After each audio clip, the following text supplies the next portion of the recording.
Let's try and make a little bit more sense out of this. The BBC's Jody Sabral is with me. Jody, you reported from Turkey for a long time. Is this just about corruption or is something wider going on here? Well, it's about both. It's about a struggle for power and corruption. One would presume that the prosecutors are not launching a probe against men very close to the Prime Minister empty-handed.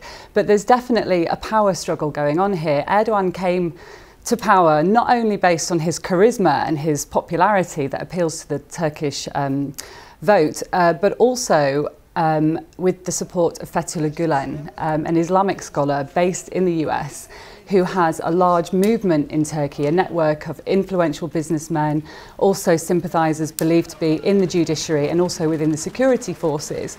And the Gulen movement have backed Erdogan's reform programme in Turkey over the past decade.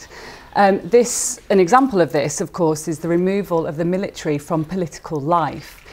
So this really does strike at the heart of the identity of the power struggle for the future of the Turkish Republic.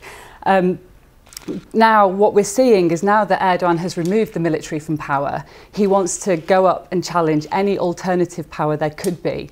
So he is going up against the Gulen movement, and this started with a campaign in November. The announced closure of a network of private schools that belonged to the Gulen movement, and then we saw the prosecutors launch a corruption probe against the Prime Minister. So there's clearly a power struggle going on here, but it's also definitely about corruption. Well, Jody, Erdogan's had a tight grip on his party and on Turkey for over a decade now, but could this be the one scandal that threatens the stability of his government, perhaps? Well, that's the million-dollar question. Nobody knows, and it's the nature of the crisis.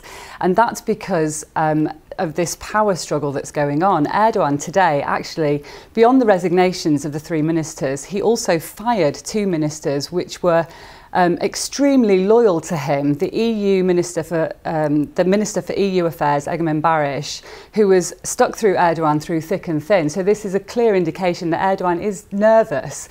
The resignation of the Environment Minister, Mr. Bayraktar, is significant because he not only resigned from his ministerial post, but he also resigned from the position of MP. Removing his parliamentary immunity should the prosecutors bring charges against him, leaving himself vulnerable. So we don't know where this is going. We don't know if this is going to lead a revolt within the party, whether Mr. Bayraktar has in fact even talked to prosecutors. He said when he resigned that the Prime Minister had approved everything that he'd done while he was in office, and he also called for the resignation of the Prime Minister, which is, quite significant. So we don't know where this is going at the moment. One thing is certain, though: the Prime Minister will have to get a handle on what's going on within his party, because we're only about 95 days away from a local election scheduled on March the 30th. So definitely Erdogan needs to get a grip on what's going on. It sounds like there's lots and lots to watch there in Turkey. Jody Sabral, thank you very much.